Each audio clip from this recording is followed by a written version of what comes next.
En nombre del Padre, y del Hijo y del Espíritu Santo. Amén. Todo en María, y por María, por las benditas almas del purgatorio.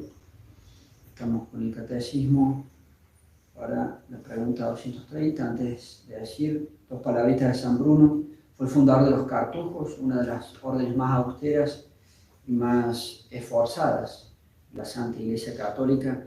Los cartujos tienen por lema Crux stat dum volvitur mundus, que significa la cruz se mantiene de pie mientras el mundo da vuelta. El mundo es siempre un caos, las cosas mundanas del ser humano son siempre un desorden y la cruz siempre está ahí.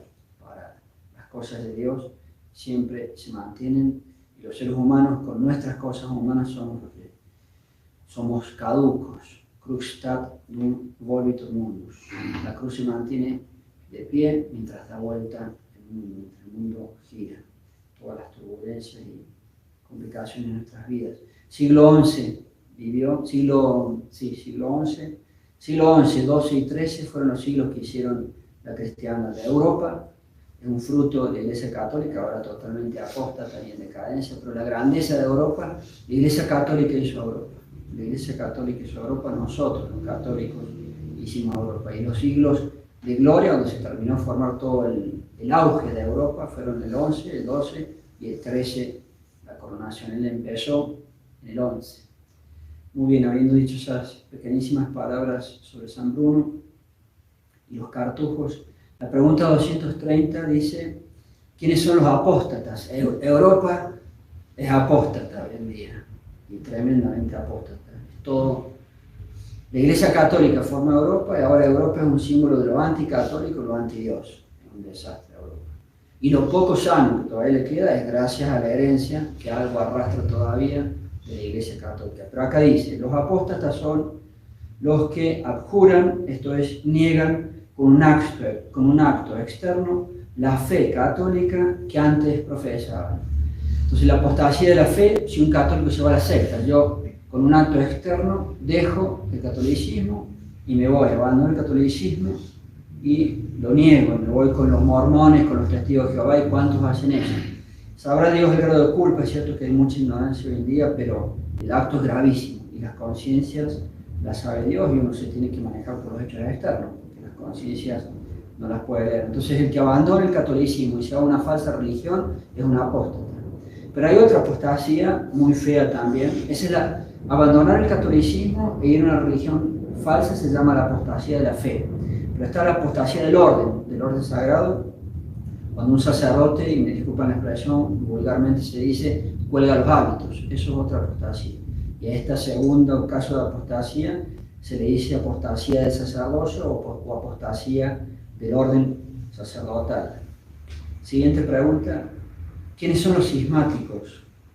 Cismáticos son los que, sin negar explícitamente ningún dogma, se separan voluntariamente de la Iglesia de Jesucristo, esto es, de sus legítimos pastores, los que no reconocen la autoridad del Papa, la autoridad de la figura del Papa, la supremacía absoluta que tiene el Papa como autoridad máxima en la Iglesia Católica. Está más que sobreentendido, los verdaderos papas, no esta situación calamitosa en que nos encontramos los católicos desde el Concilio Vaticano II en adelante con la falsa religión que allí formaron. Pero Pío XII, nuestro último papa que hemos tenido los católicos, el Papa Pío XII, la máxima autoridad. Y los cismáticos no llegan a caer en una herejía, no niegan ningún dogma, pero rechazan la autoridad suprema. Eso también me pone en una situación gravísima ante Dios. ¿Quiénes son los excomulgados? Los excomulgados son aquellos que por faltas gravísimas son castigados por el Papa o por el Obispo con la pena de excomunión, en cuya virtud son, como indignos, separados del cuerpo de la Iglesia, que espera y desea su conversión, que cambien, pidan perdón, que se les levante la excomunión y vuelvan a la normalidad. Que han separado el cuerpo de la Iglesia. Yo no participo de la comunión de los santos y estoy excomulgado, porque estoy separado del cuerpo de la Iglesia. Todos esos bienes espirituales invisibles, todos esos lazos espirituales invisibles que tenemos con ese dogma católico, la comunión de los santos, donde nos ayudamos mutuamente, aún sin conocernos. Cuando un católico reza, se ayuda a sí mismo y ayuda a toda la Iglesia. Entonces Entonces, todo ese entrelazamiento espiritual de ayudas y de beneficios mutuos, si uno está excomulgado, lo pierde. Se debe temer la excomunión. La descomunión se debe temer grandemente, porque es la pena más grave y más terrible que puede imponer la Iglesia a sus hijos rebeldes y obstinados. ¿De qué bienes quedan privados los excomulgados? Los excomulgados quedan privados de las oraciones públicas, de los sacramentos, de las indulgencias y después de sentencia condenatoria o declaratoria, también de la sepultura eclesiástica. Alguien que está excomulgado no puede tener los funerales católicos después de sentencia.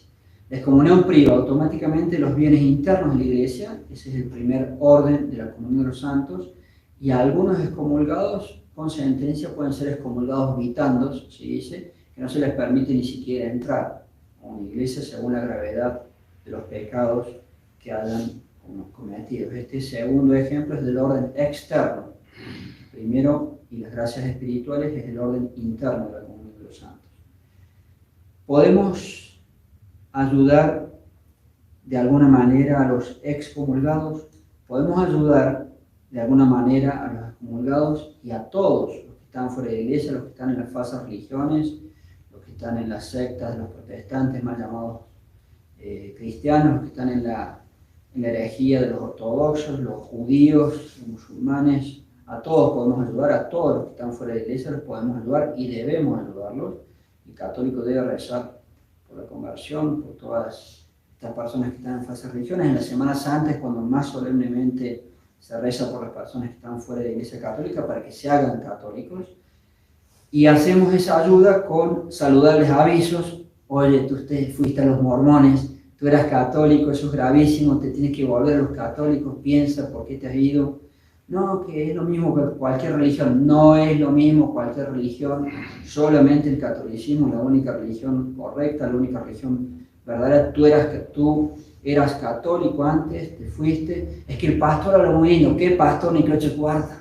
Tienes que volver a hacer lo que fuiste, porque es muy grave la acción que tú has hecho. Entonces, con saludables avisos, con oraciones, hay que rezar. Si uno tiene un familiar, tristemente en el día de hoy más de uno puede encontrarse en una situación que un familiar se ha ido a las sectas mal llamadas cristianas, a las sectas protestantes, los evangélicos, los testigos de Jehová, la que sea. Entonces hay que rezar mucho si uno tiene un familiar así para que vuelva a ser católico, con buenas obras que uno ofrece por esas almas, suplicando al Señor que por su misericordia les otorgue la gracia de convertirse a la fe católica y entrar en la comunión de los santos, vale decir, y volver a ser católicos si habían apostatado casualmente, o que se conviertan directamente al catolicismo si nunca lo fueron, como los judíos que llevan 20 siglos negando y estando contra Dios